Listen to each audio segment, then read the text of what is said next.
All right, let's talk about something you probably never, ever think about. That little box on your wall, the one that measures your electricity. I mean, who does, right? But what if I told you that unassuming little meter is actually at the very heart of a massive 3 lakh crore rupee plan to completely overhaul India's entire energy sector? And believe me, that is not an exaggeration. The deeper we dug into this, the more mind-blowing the scale became. This isn't just about swapping out an old gadget for a new one. Oh no. This is a story about huge financial gambles, some seriously clever corporate engineering, and a frantic race against the clock to fix a problem that's bleeding the country of crores every single day. So what's the number we're talking about? 25 crore. That's the goal. By 2026, the plan is to rip out and replace 250 million old electricity meters with brand new smart ones. Just think about that. That's basically one for every single home and business in the entire country. Which brings us to the big question, right? Why on earth would you do all that? Well, to really get why this is happening, we've got to take a step back and look at the old way of doing things.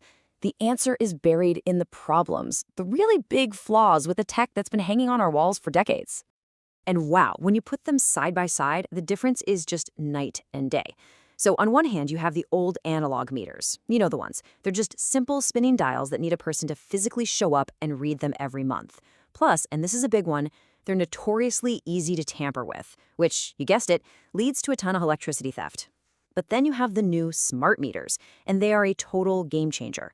They beam your readings to the power company automatically, they can send an alert the second someone tries to mess with them, and they even open the door for things like dynamic pricing, meaning you could actually pay less for power if you use it during off-peak hours.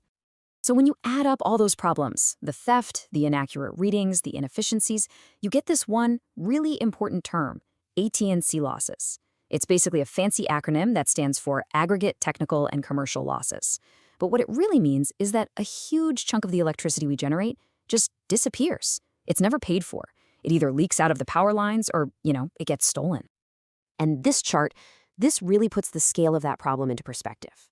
On average, a whopping 16% of all the power generated in India is lost. Let me put that another way.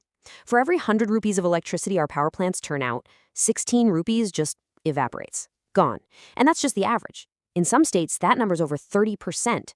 It's a massive, massive financial leak.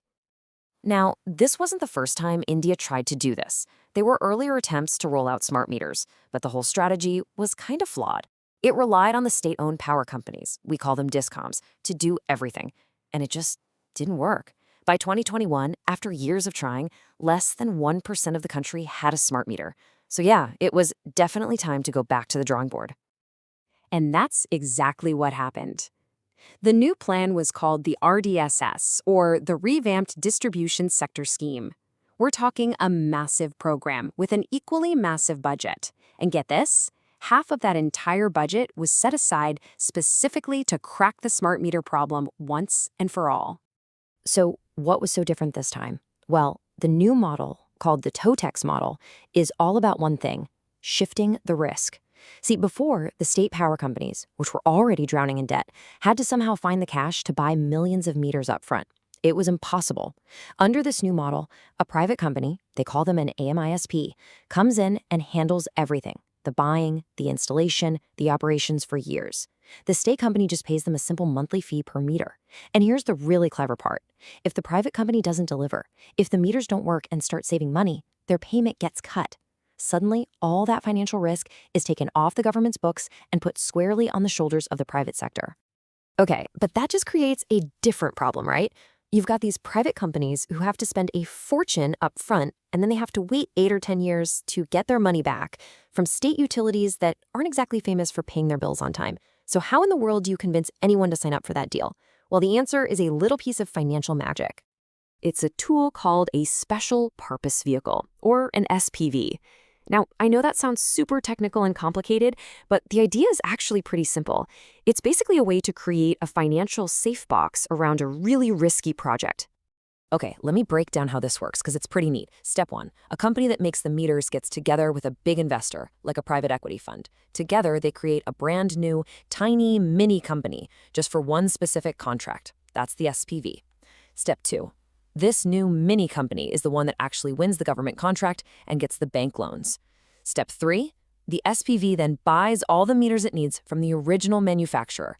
This is key because it means the manufacturer gets paid right away, not 10 years from now. Step 4, the SPV then goes out and does all the hard work, installing and operating the meters for the next decade. And finally, Step 5, the state power company pays that SPV its monthly fee. The reason this is so genius is that all the risk is trapped inside that little SPV.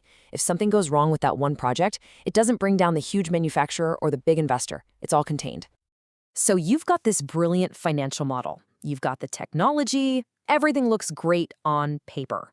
But now comes the really, really hard part. Actually doing it.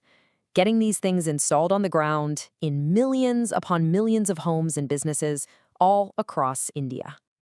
And this chart, this kind of lays bare the reality of that challenge. The target is 25 crore. So far, contracts for about 12 crore have been handed out. But the number that really matters is the last one, the number actually installed. And that's only about 2.5 crore. That's just 10% of the finish line, with the deadline looming. So what's the bottleneck? What's causing the slowdown? Well, it's not just one thing. It's a whole bunch of really tricky real-world problems. First, that old fear of the power companies not paying on time, it's still there, making investors nervous. Then you have the nightmare of just getting approvals and permits, especially in crowded cities. A lot of the existing power grids and IT systems are ancient and can't easily talk to this new smart tech. In some remote places, there isn't even a strong enough mobile signal for the meters to phone home with their data. And on top of all that, you sometimes get resistance from people themselves, who might be suspicious of the new meters or don't like the idea of switching to a prepaid system. But look, despite all those headaches, things are moving. The pace is picking up a lot. Right now, we're seeing something like 80,000 smart meters getting installed every single day. And it's so important to remember that the big prize here isn't just about making billing more accurate. The real dream, the ultimate goal, is to kickstart a positive cycle for the whole power sector. Here's how it's supposed to work. The smart meters help the power companies fix their finances. With more money, they can finally invest in upgrading the entire grid. That means better, more reliable electricity for all of us, fewer blackouts. And when people see the service getting better, they're happier and trust the system more, which makes it easier to do even more improvements down the road. And so that really is the multi-lakh crore question, isn't it? We have a truly smart plan. We have the smart technology to back it up. But the great unknown is the execution. Can India pull this off at a scale that's almost unprecedented anywhere in the world? The answer to that question isn't just about electricity meters. It's going to define how India powers its future for generations.